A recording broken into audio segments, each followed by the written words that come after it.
Vraiment, n'hésitez pas,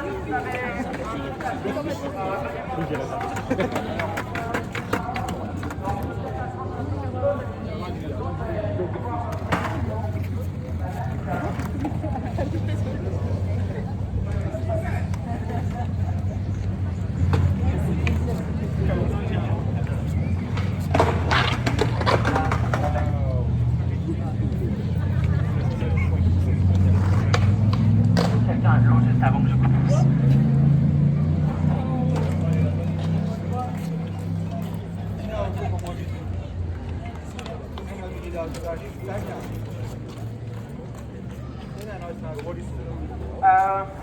Du coup, on va commencer les prises de parole. Vraiment, n'hésitez pas à venir vous inscrire.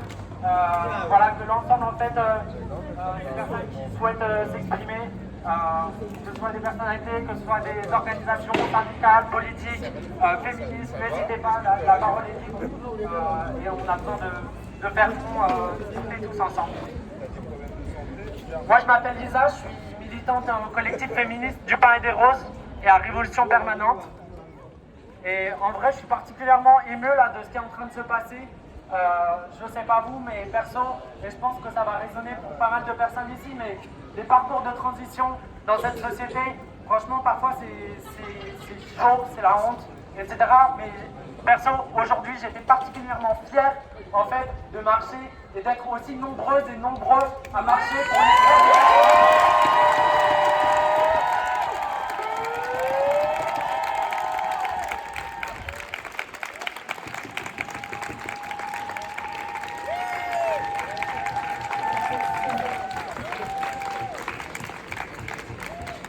En vrai, on l'a dit plein de fois dans la manifestation, mais on est en train de vivre une offensive qui est d'une violence inédite en fait contre les droits des personnes trans, avec le projet de loi qui a été déposé par LR à l'Assemblée, accompagné par le Rassemblement National et au Sénat, je veux dire LR au Sénat, qui a été accompagné par le Rassemblement National à l'Assemblée, qui vise en fait à interdire toute transition pour les personnes trans mineures, voire jusqu'à 25 ans.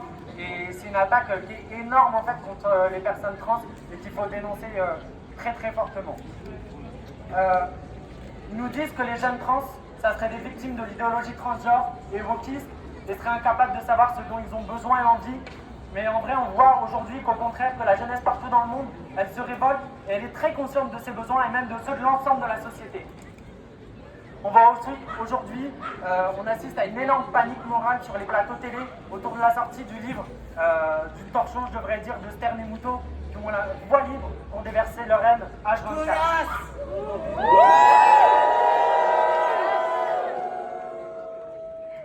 Personnellement, je ne sais pas si cette loi elle va passer, mais je pense qu'il est sûr et certain, c'est qu'en ce moment, la droite et l'extrême droite, elle est en train de mener une grande campagne contre les personnes trans et le peu de droits qu'on a.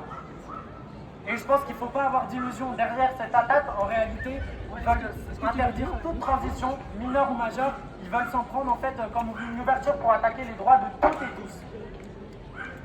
Parce que c'est les mêmes qui s'attaquent en permanence aux personnes immigrées et qui déversent leur islamophobie à longueur de journée, qui viennent nous expliquer la fable du réarmement démographique sur les plateaux de BFM, de CNews et des autres chaînes 24 heures sur 24. Et on va pas se mentir, jusqu'à aujourd'hui, les personnes trans, on était un peu à la marge de ces attaques. Mais là, les réacs, ils essayent d'en faire un nouveau cheval de bataille en s'inspirant des bourgeoisies internationales aux États-Unis, au Royaume-Uni, qui, comme ce qui se passe en France, ont d'abord attaqué le droit des personnes trans mineures pour ensuite s'attaquer à toutes les transitions, au droit d'avortement, au droit de disposer librement de son corps. Nous, on ne veut pas passer notre vie à être en réaction aux attaques qui nous atteignent, mais on veut que la vie des personnes trans soit considérablement améliorée. La question qui se pose alors, c'est si ces améliorations, elles seront possibles dans ce système qui n'a rien d'autre à nous offrir que des crises, des guerres et des génocides. Surtout, il n'y a absolument rien à attendre, je pense, de Macron, qui est le premier à réduire l'accès des transitions en massacrant l'hôpital public et l'éducation en live devant nos yeux depuis 7 ans, d'autant plus que son gouvernement fait planer les menaces sur le système de remboursement d'ALD, qui est central pour les personnes trans aujourd'hui. Ces améliorations, on ne les verra pas non plus dans le système économique qui nous réserve la précarité à l'appel, d'autant plus lorsqu'on est marginalisé, taf précaire et informel, galère de logement, retraite miteuse. On ne va pas se mentir, c'est déjà la merde aujourd'hui et on ne peut plus se contenter de droits par-ci par-là. En vrai, aujourd'hui, en tant que personne trans, on a plus que jamais des raisons d'être révolutionnaire parce ce qu'il nous faut, c'est ni des changements cosmétiques, ni un premier ministre gay ou trans. Il nous faut qu'on renverse ce putain de système qui nous oppresse et nous oblige à vivre dans la honte.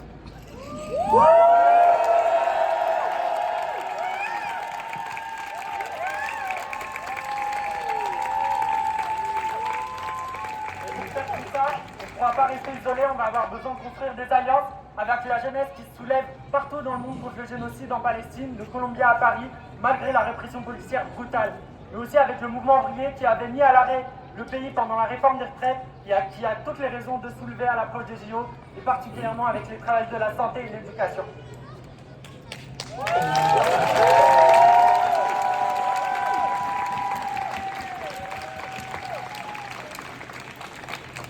Nous, à Du Palais des Roses, on veut s'inspirer et rallumer la fierté des queers londoniens qui, en 1984 au Royaume-Uni, s'étaient liés avec le grand mouvement de grève des mineurs contre Thatcher. On veut s'inspirer de la lutte de la jeunesse travailleuse de Starbucks aux États-Unis qui se syndiquent pour leurs conditions de travail et contre la transphobie et qui s'étaient largement mobilisés lors de Black Lives Matter. Dans le sens de l'appel national qu'on a initié avec Lexi Agresti, Morgane Noam et les Invertis, on revendique des transitions dépsychiatrisées libres et gratuites pour toutes et tous, l'accès à la PMA pour toutes les personnes trans, l'arrêt immédiat de toutes les mutilations des personnes intersexes, des moyens massifs pour la santé et l'éducation et pour en fait une transition libre et gratuite.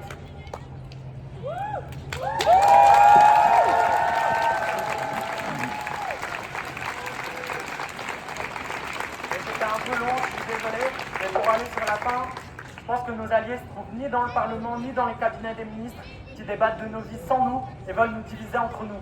Mais ils sont dans l'ensemble du mouvement social avec qui on doit faire front en se jetant dans la bataille et en organisant une riposte d'ampleur. Les droits des personnes trans doivent être l'affaire de toutes et tous.